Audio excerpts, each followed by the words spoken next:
Amici di Bella Sicilia, vi presento gli arancini fatti con le castagne. Qua invece ci sono i castagnotti che sono buoni, buonissimi. Qua c'è il croccantino, la nocciola. Ma facci vedere come si preparano questi dolcini a forma di castagne, i castagnotti.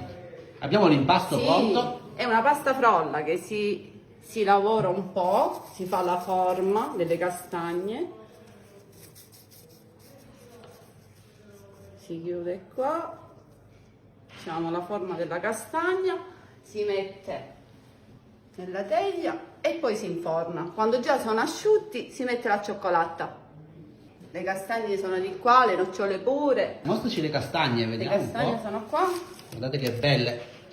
E quindi le troveremo in questo fine settimana sul Salvatore di Sabato e Italia. domenica, sì. Cosa abbiamo preparato con queste? Con bellissime questi abbiamo nocciole? fatto il croccantino. No. Il croccantino fatto con zucchero, albume e nocciole tostate.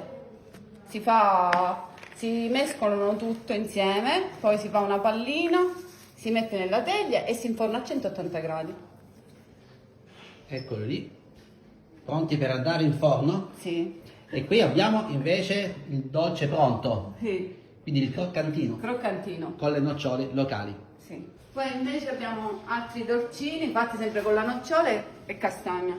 Qua sempre castagnotti, il croccantino, la pasta reale, e qua ci sono nocciole tostate fatte glassate con cioccolato fondente, sia con cioccolato bianco. C'è un pan di Spagna fatto a cioccolato, poi fatti i tartufi con il rum. E questi invece sono fatti sempre farina di nocciola, cioccolato e Nutella.